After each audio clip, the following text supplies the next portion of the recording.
This is your home for St. Cloud State hockey, keeping you up to date on the NCHC. One-timer, come in, they score! Ripped in! A bomb from Pervix! Women's WCHA. So Dana Rasmussen fires and she scores! Dana Rasmussen for the Huskies alongside The National Hockey League. Dwayne Kaprizov in for a chance to win it! He scores! Kirill, the thrill is for real! Welcome to the NHL, a game winner! And everything from the state of hockey. St. Cloud Cathedral is now 42.6 seconds away from wrapping up the school's first ever title. Welcome to the Huskies Warming House Podcast Den.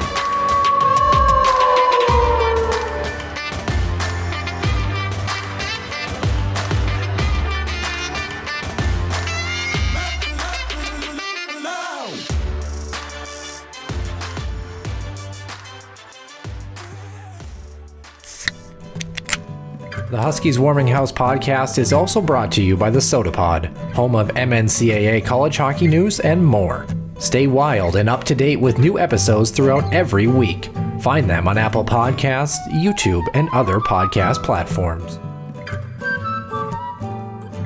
Welcome in, Huskies Warming House Podcast fans. My name is Noah Grant, and we hope you enjoyed our last final episode.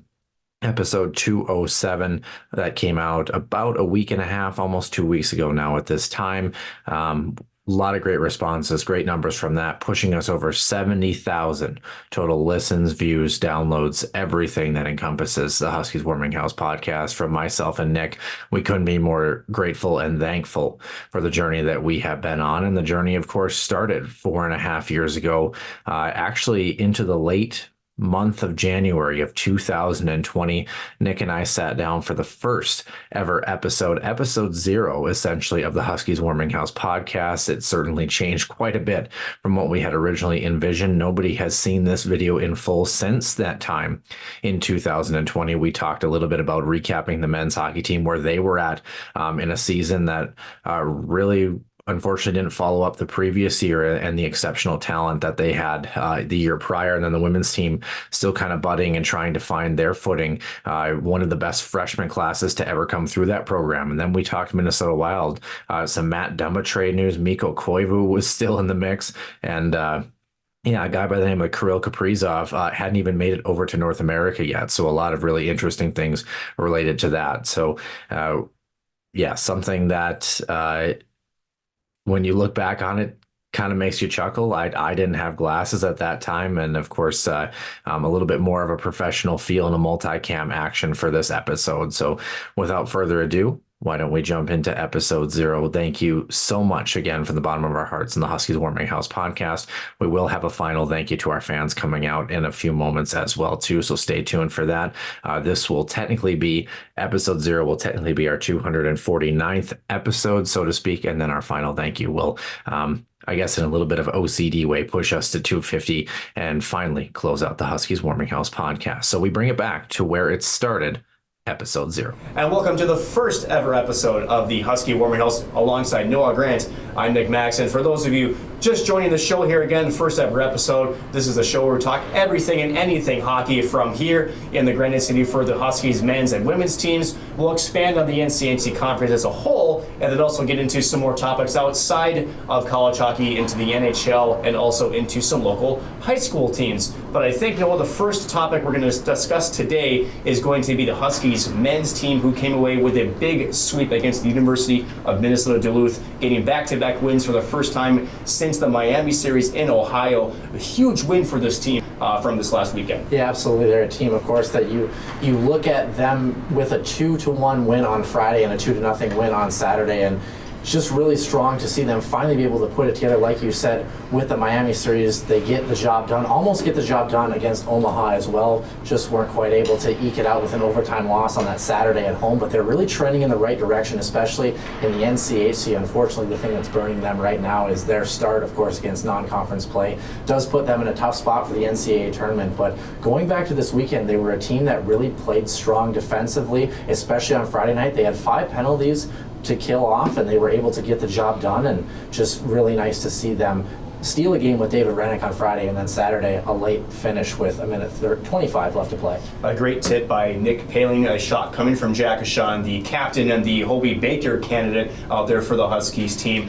As we switch gears to this upcoming series against Western Michigan, obviously any NCHC conference weekend series is going to be huge, but the Huskies only trail Western Michigan, currently sitting in 4th place in the standings by 4 points. So 2 big wins could put them in a home ice position coming NCHC playoff time. Yeah, home ice is obviously imperative as we look moving into February and March hockey. Of course, like we just mentioned, the Huskies are probably going to have to win the NCHC tournament to get the job done. Going to have to probably go through either a North Dakota or a Denver. It's going to be extremely challenging. One of the ways to make that job a little bit easier is playing on your home ice, and Western Michigan is going to be the matchup that they have this weekend, coached by NHLer Andy Murray, former NHL coach, I should say.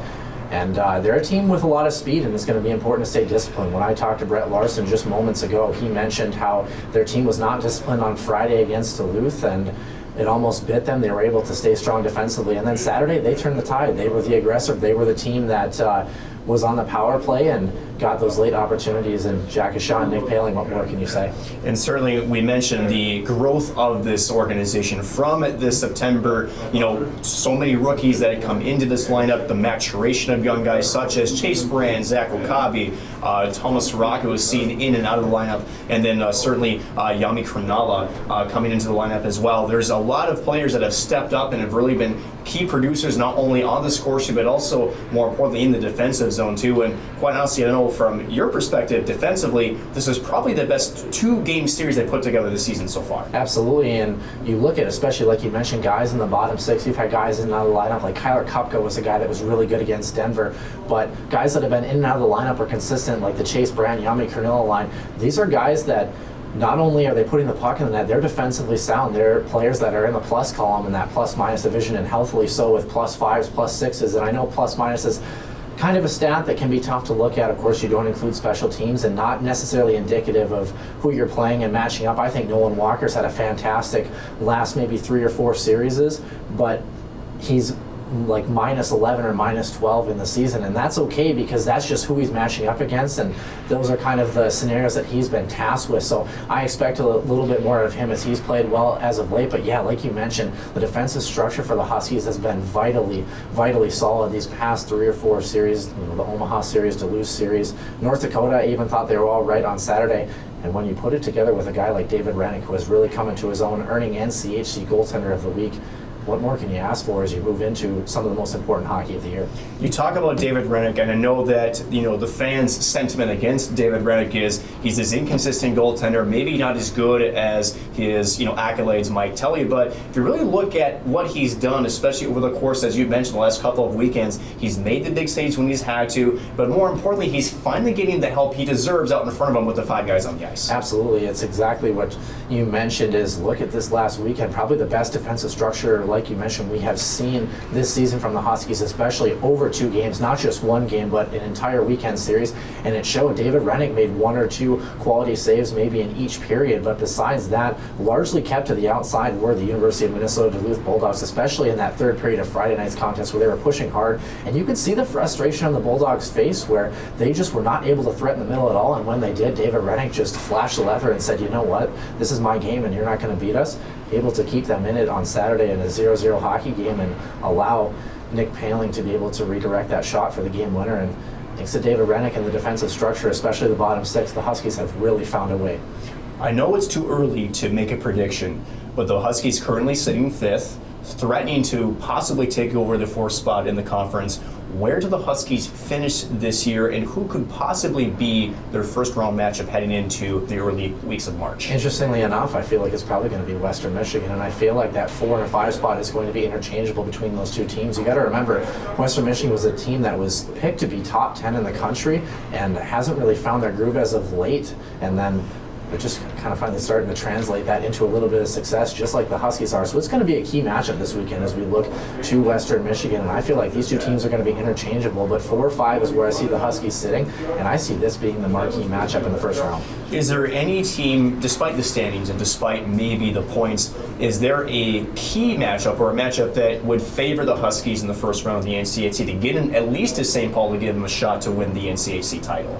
I think Western Michigan's a good chance. I also really like Omaha. I think if they could match up against Omaha in some way, that would be all right, but I don't think that's going to happen when you look at Denver, North Dakota, and Duluth kind of occupying that spot. But 2 losses to Duluth really can see that fluctuate. Miami had a really good series against North Dakota. Omaha gave Denver a run for their money, so I would say any of those Omahas, those Miamis would be good matchups if you can almost have them go on a run in the second half for those other NCHC teams and maybe push that barrier a little bit to kind of where St. Cloud is maybe in that 4 or 5 spot, and then Omaha or Western Michigan is that other team that's interchangeable there. But other than that, you're going to have to get through a Denver, a North Dakota, a Duluth probably to make the NCAA tournament. I think this Huskies team is capable. I think that with their 10 freshmen, they're not playing like freshmen right now. They're playing like guys who are key contributors in the lineup.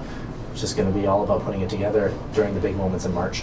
We need to transition because there are 2 Husky teams that occupy the Herb Brooks National Hockey Center. We need to switch over to the women's. That certainly has been a season of disappointment, certainly not the record you'd want. They have a new head coach, Steve McDonald, but when you have to start somewhere, and they may have had a starting point this last weekend with a key win over the weekend. Yeah, a huge win for them. Of course, in Mankato, they were able to hang on for the victory with 2 6-on-4 penalty kills to finish out the game in a 1-goal contest, scoring a couple of goals in the third period. They were down entering that third period, and it's just awesome to see them finally get their first WCHA win. And this is a team that is 1-15 in the WCHA and could easily be 8-8.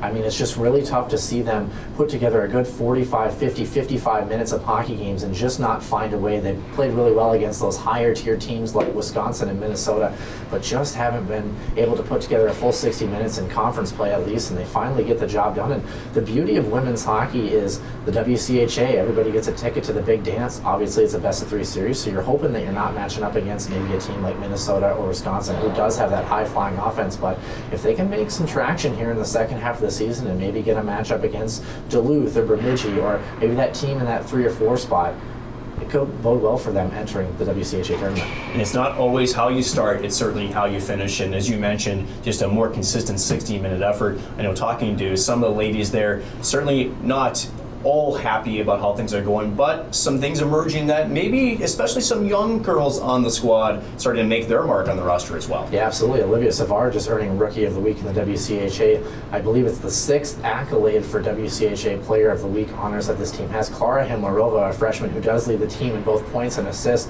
has had 3 Rookie of the Week honors, so obviously she's played really, really well. And you just look at this lineup that has really started to find traction in special teams. Their penalty kill pushing north of 86%, 87%, and then their power play is sitting around 17, 18%. To put that in perspective, one of the best teams in the country in Minnesota sits around 19.5%, and they just had a split against Ohio. So the WCHA can be anybody's league on any given night, and I think the Huskies really are looking to translate that success into the second half, and I think they have a strong case for it. I had a chance to interview 3 of the women last week, and they really talked about we're not in the spot we want to be. Obviously, we know that, but we understand there's a lot of hockey left to play, and it's all about, once again, March hockey. And unfortunately for Huskies fans, you look at Air Force for the men's team and AIC last year as well. March hockey is what's going to get it done, and sometimes in these one-and-done tournaments or these best-of-3 tournaments, if you can put together a solid weekend of hockey, you can really do damage because there's so much parity in both the WCHA and especially the NCHC and the NCAA on the men's side at large. It's going to be interesting to see where St. Cloud can kind of play that dark horse role for both squads.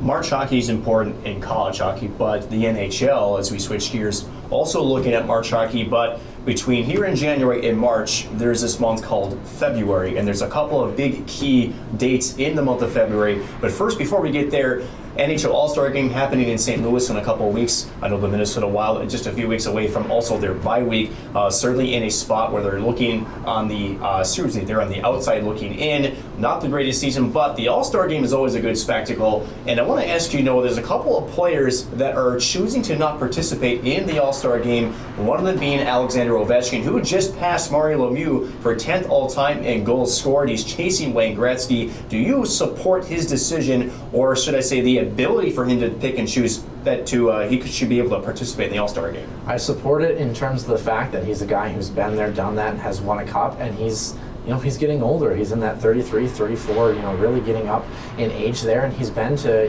X number. It's got to be, 8, 9 All-Star games, maybe at least. So Has he missed one, honestly? Yeah, absolutely. Of course, just because of injury, he might have missed a couple there, but you have to look at maybe making it where it's a qualification kind of where if you do hit X number of accolades, or you've been in X number of All-Star games, or you start to get past this age, or a variety of factors that maybe constitute the decision, I think part of the reason maybe stems from, and I have to ask you about this, is there something that the All-Star game can do that will make it a little bit more exciting? Because I think 3-on-3 is really fast hockey, but at the end of the day, people are trying to not get hurt, and obviously the best part of the All-Star weekend, I feel, is the skills comp, and even that has gone a little bit dry as well. So, I mean, is there something in your perspective that would make a guy like Alexander Ovechkin feel like, I still want to do this? It's hard in hockey to get the creative side. I mean, it's the same kind of mentality we see with the NFL Pro Bowl. It's a game where no penalties are called, no one's really trying.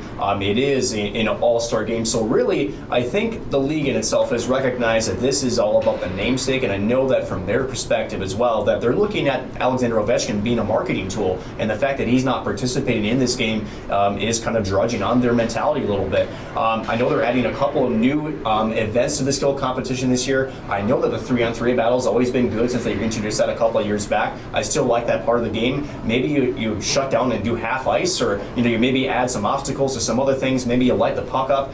We're getting kind of nitpicky and kind of maybe playful, if you want to call it, a little cute. But you can try some of the things, but at the end of the day, it's all about star power and the namesake that's going to be participating in the event. Yeah, absolutely. And one of the things that I'm excited for is the introduction of an actual women's hockey game, a 3-on-3 opportunity, U.S. and Canada. I think it's long overdue, and I find it so shocking that there are some people that you read on the message boards, and you don't want to read too much into it, but some people who say women's hockey, they shouldn't be at this event. Like, are you kidding me? These are some of the premier players in the world. We get to see it almost every weekend in the WCHA, one of the best, if not the best conference in North America for women's hockey in terms of at least stateside. And it's just really tough to hear people say that, because women's hockey has made such a huge growth ever since the 2000s, and I'm just excited to see where it's headed, because it really needs more coverage than it gets, and it's fun hockey to watch. There's some seriously skilled players. I mean, you look at Kendall Coyne-Schofield, she can fly, and shows that the women can hang with the boys. There's no doubt about that.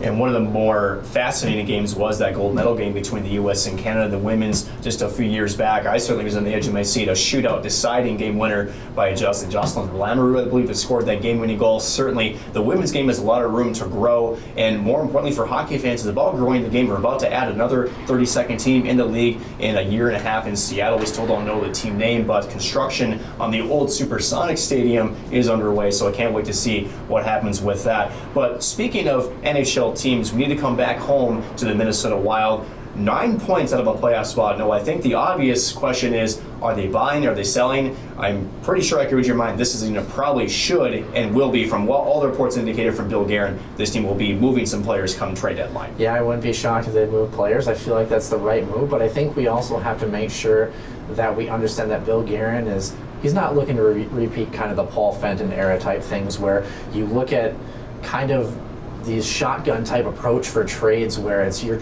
moving players for the sake of moving players. It has to make sense for the team, and that's where your pre-scouting comes in, your NHL scouts looking at players and seeing what you're looking for in return. Obviously a little bit maybe looking to stock the pipeline. It'll kind of depend a little bit more on where Minnesota is going to finish when you're talking about draft picks a little bit, but yeah, I definitely see them being sellers. There's no doubt about that. There's a couple of key names out there that have been rumored to be within the trade wins, I should say. Captain Mikko Koivu, last year of his contract, he is the captain of the squad. He would have to waive a full no movement clause if he does decide to move. I think really the question for Mikko at this juncture of his career is, does he see himself playing another year after this year, and would he feel comfortable leaving the team that he was drafted by in 2001 to go compete for a Stanley Cup? I know that certainly center ice depth, center men depth is going to be always the tall order and a big wish on the GM's list come the trade deadline. Matt Dumb has been a name that's been thrown out. The big question for him is the term in his contract. You don't normally see general managers look for term left on contract for the trade deadline, because you have to eat that salary. Jonas Brodin is probably the more intriguing name for me. $4.1 million in his cap hit for this year and next year. He comes at a pretty cheap, and for the way he's playing, a very good player. And then also Greg Patterson, $2.825. Again, one more year left in his deal, both free agents after their contracts expires.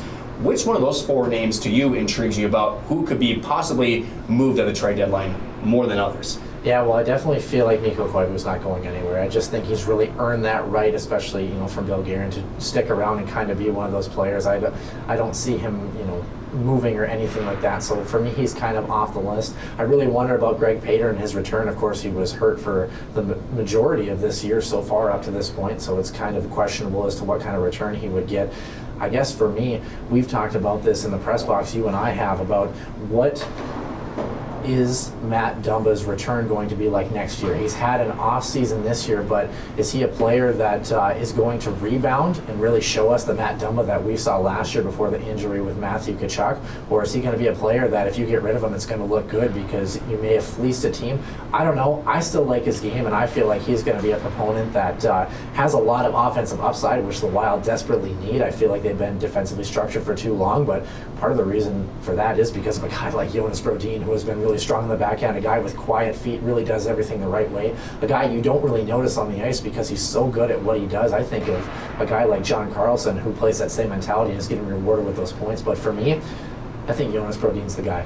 Jonas Brodin, to me, is the most intriguing name, at least when I look at the NHL market. Certainly a big name on the Eastern Conference comes to mind. That's the Toronto Maple Leafs. They just lost their star defenseman Morgan Rielly out 8 weeks with a broken ankle. No question Kyle Dubas out there would like to probably fill his shoes to at least make sure they get into a playoff spot. The Toronto Maple Leafs are on the outside as well, looking in. They're not too far away, not a couple of points here and there, but more importantly, they have games ahead of the teams that are in front of them, so they have no room to catch up. I really do think the Toronto Maple Leafs would, if I'm Kyle Dubas, heavily pursue a defenseman like Jonas Brodin. And for the Minnesota Wild, there are some names on the Toronto Maple Leaf roster you can maybe fleece into to make a trade. I know one with maybe a bit of a higher cap, it would be William Nylander, the right shot right winger. I think there's a lot of intrigue there, and if I'm general manager Bill Guerin, I would intrigue a trade between the Nylander and Jonas Brodin. Yeah, one of the things with William Nylander, of course, when he first signed that big contract, of course, with a holdout in late December,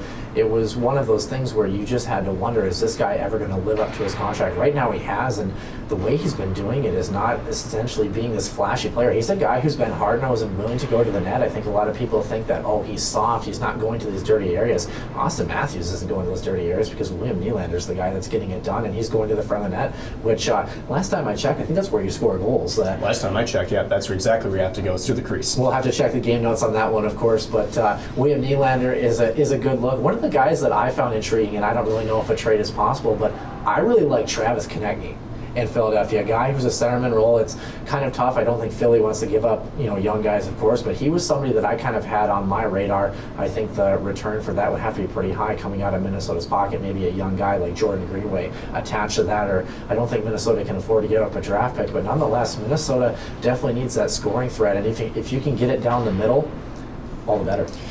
The only problem I see with the Konecny potential trade is, yes, you do have to give some return back to Philadelphia if you make this trade. The Wild are not in a position they're trying to give away talent. They're in a position where they're trying to acquire higher-end talent. So when you talk about stewards of the Wild roster, Brodin, Patterson, guys who don't have a lot of term attached to them, the guys that don't have a lot of salary. These are the guys that are more easily moved in a mid-season role like this. For Travis Konecny, I can't see former Minnesota Wild general manager Chuck Fletcher giving him away. As you mentioned, he's a really, really good player. Right shot, if I remember correctly, for Travis Konecny, and he's got one heck of a quick release. I would love to have him, and certainly, like as you mentioned, any team, you always look to add depth down the center ice position. I just don't think the Minnesota Wild would be willing to give up more to get less in that type of a trade. Yeah, absolutely, and one of the guys I have to ask, because people have really had the question as well, is Victor Rask. Do you try to offload that contract? I actually don't think he's been playing that bad when he's been up. I think it's just tough because you have guys like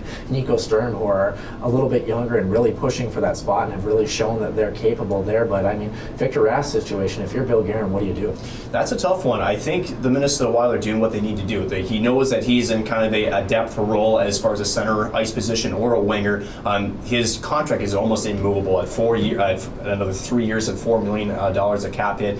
Certainly that was, if you call it maybe probably one of the not great trades made by Paul Fenton. That's saying it lightly, of course. But Victor Rask, as you mentioned, he hasn't been playing bad, but he's accepted his role, and you certainly can't keep him on the bench for the entire season. So I think they're using him in the role that they need to. And hockey, as you know, injuries can happen. So it's not bad to have a guy like him who can step in, who has NHL experience, to go into your roster, and maybe the Minnesota Wild do put together a late season run. I don't see that happening, but at this point, I don't think Victor Rask is a player that a lot of teams are going to go after, because more than half of the NHL teams are under $2 million against the salary cap. And when you have those teams that are mostly in the playoff position, again, that's just not a type of player you can acquire at this time of the year. I've got to ask as well, for me, I actually don't think the Minnesota Wild necessarily came out losers in the Mikael Granlund trade. I feel like they probably could have added another player coming back from Nashville just to really kind of bolster that pipeline a little bit. But I think Kevin Fiala, he's shown us more and more flashes as we've gone along through the end of last year and, of course, this year. Mikael Granlund's going to command a lot, maybe $8.5–9 million, maybe possibility. How do you feel about that trade? Because I feel like Minnesota, obviously the loss of Mikael Granlund was huge, but I feel like if Kevin Fiala becomes the Kevin Fiala that Paul Fenton thought he was going to be, there's a lot of upside there.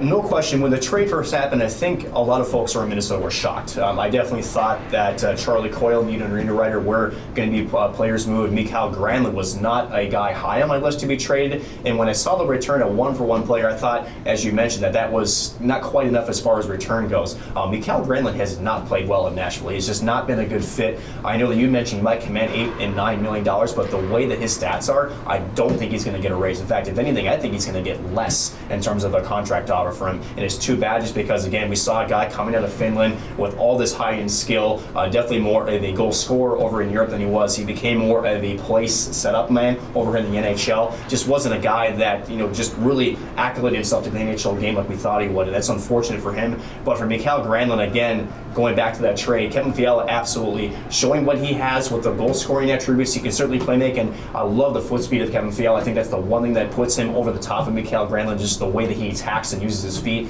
Certainly, if you're looking at it almost a year later now, there's no question Minnesota won that trade. Yeah, Kevin Fiala, a guy, also a gritty guy, not afraid to go to the dirty areas as well. And looking at the top six, we talk about trades. Jason Zucker has kind of been a question mark maybe on the trade block, and one of the reasons because of that is Kaprizov coming over next year. It's going to be interesting to see. They predict him as a top six forward that's going to slot in the lineup right away. Do you see any of the Wild forwards moving? For me, hurt me to see Jason Zucker move, because he's my favorite player, and also he's really good in the community, as well as his wife Carly. It would hurt, and I actually don't think, as much as the contract situation people think, I don't think Jason Zucker is moving. Again, we talk about a player with term $5.5 million for the next 3 or 4 years. Again, the trade deadline spot, especially when teams don't know where the cap situation is going to be, and it only went up $1.5 million from this year from last year. So again, you have a situation where teams, they're trying to figure out the Board of Governors. That's a big question mark, as can the NHL, in terms of an organization, set the salary cap earlier than they have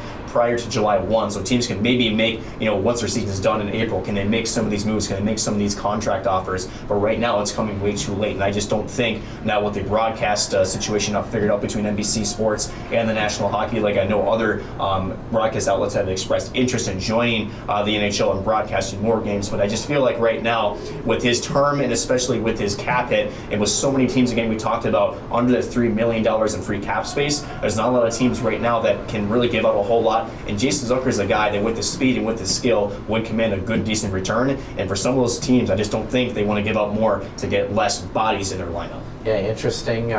Obviously, you mentioned the broadcast situation. Maybe they'll have to give us a call. Maybe we'll do a couple of games. Maybe we'd have to. Yeah. I wouldn't mind it. Yeah, see what happens. Always looking for a shot, of course. That's why we do this every day. But you mentioned Seattle a little bit ago, I should say, and the expansion draft coming up in a little bit too as well. You mentioned July 1st for the salary cap, and also teams maybe a little bit more prepared than we're going to see from the Vegas expansion draft as well, because Vegas definitely fleeced a lot of teams right now, and kind of talk about that a little bit, and then maybe lastly touch on Vegas too. Gerard Gallant, a little bit surprising to you? A very surprise move to me for Vegas, but if you look at the standings just a couple of days ago, 5 teams are separated by 1 point. We had Vancouver, Calgary, and Edmonton, Arizona, and then Vegas, again, all within 1 point. For Vegas, the only thing I can think of is that, when you have a situation, a divisional race that's that tight, and you see a trend, they had lost 3 straight games before then, they realize that, Calgary's Calgary's a team that's on the rise. Vancouver's been a team that has taken a step probably a year earlier with Elias Pettersson, Quinn Hughes, and some of their players, especially Jacob Markstrom on the back end. They have been a really fun team to watch. Vancouver, they might run away with the Pacific Division if nobody else stands up. Arizona was a team that was in the lead in the division earlier. They've since sunk back to the second wildcard spot. So I would imagine with your Kelly McCrimmon, the GM of Vegas, you're looking at a tight situation, and you're probably thinking to yourself, guess what? I don't have room for error, and if I'm getting maybe some hints from players maybe I've had conversations with, or just some other information, they're just looking at a trend that maybe they thought was going to continue. And for a GM, that's the hardest decision to make is, do I give a guy like Gerard Gallant, who has had success and brought an expansion team to the playoffs for the first 3 years of their existence, or do I decide to make a change in for Gerard Gallant? Unfortunately, certainly he was relieved of his coaching duties. I'm not going to question the fact that there are plenty of NHL teams in the offseason that will probably be giving him a call. And, you can never count out Minnesota Wild here, too, because Bruce Boudreau ended his contract here. Will he be re-signed by Bill Guerin? With a lot of coaching candidates out there, maybe he finds a home somewhere else in the league, and maybe it's here in St. Paul. Yeah, interesting enough, too. And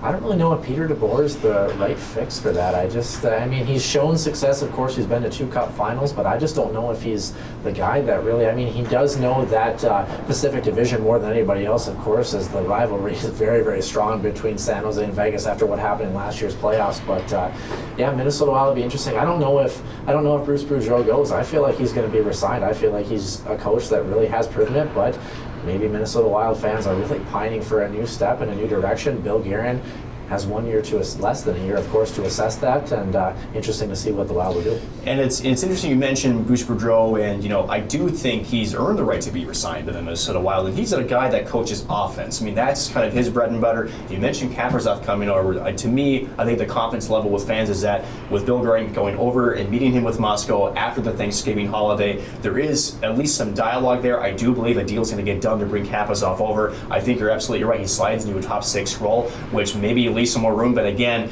you got to add depth. This is one thing that we've, as Minnesota Wild fans, been missing since Marian Gaborik was a guy that could finish. We just haven't had a guy that could put the puck in the net. You can maybe argue Guillaume Landry, who was here for a few years in the middle 2010s, but beyond that, you haven't had really that bolstered superstar that if the puck was on his stick, that he was a threat to put it in behind the opposing goaltender. So really excited for Kaprizov to come over. I'm excited to see what the depth can look like, especially, like you said, Nico Sturm, maybe some others knocking on the door in summer training camp over the course of next year. There's a really good future ahead for this club, and a big reason why these next few steps with Bill Guerin are very important ones. Yeah, interesting you mentioned Guillaume Landry. I got to ask, back in 2010, the Minnesota Wild matchup against the Chicago Blackhawks in probably one of the most iconic games in Minnesota Wild history, where they're down 5-1 with 12 and a half minutes to play, rally to score a couple of goals, get within 1 to that 5-4, and don't know if it's going to happen. All of a sudden, Guillaume Latendresse with 2 minutes left in the game barrels down the left wing and just kind of rips almost an a la Sidney Crosby golden goal type shot. And that was after, I believe, Josh Harding goes into the bench. He was the extra attacker. He came straight off the bench, and it was just a loose puck. It was kind of a broken play, and he just decides to throw it to the net. It goes underneath the goaltender's 5-hole, and it's a tie game. And then the former Blackhawk, John Madden, who was on the Minnesota Wild on a 1-year contract, ends up scoring the shootout winner. You talk about iconic games. Certainly that one, can't believe it's been almost 10 years ago. John Madden or Owen Nolan, That was John Madden, I believe. I know Owen Nolan scored in that shootout, but I believe John Madden did get the clinching goal in the ninth round. It was a lot, which was interesting. And you mentioned a guy too. I remember Mike Green calling that Guillaume Latendresse out of nowhere. Absolutely nowhere. And really, what more can you say about a guy that did carve out a pretty decent career? I thought he was a good player that definitely fit into his role there. And you mentioned another guy in Josh Harding. Obviously, tough to see what he has gone through, but what a fantastic goaltender. And when you mentioned that area of the 2010s, from 2009 to 2012 was the last time the Minnesota Wild have missed consecutive spots in a playoff. So 9 points out of the spot right now might be a new trend for the Wild and not in the right direction. But might be time to signal the rebuild if you're Bill Guerin. And not only that, but in a salary cap era, whether it's in hockey or it's at the NFL or any sport of that matter, you're going to have to take steps back to taking back forward. I know Minnesota Wild fans have been more upset about the mediocrity or just staying kind of in that middle where you're a good team but not good enough to really be a deep contending threat to win the Stanley Cup. You're also not bad enough where you're not super bad, and therefore your draft picks are between that 12 maybe to 16 mark. So you're getting decent talent but not getting that high elite talent that we haven't had for quite a while for the Minnesota Wild organization. So I think really the fans with, especially with the words of Michael Russo, for The Athletic, are starting to embrace that, this is part of the process. Paul Fenton did kind of give it an extra kick in the gear, and we might look back at the Paul Fenton era as goofy as it was, as sort of like the kick to the steer that was needed for this organization to go, we need to make a change, we need to maybe move some players that, it's going to be kind of a bold move, and therefore, but, we need to do this because what we're doing with these players isn't working. So, but that'll wrap it up here for the first edition, again, of the Husky Warming House. Noah Grant, Nick Maxon, and we'll see you back here again next week.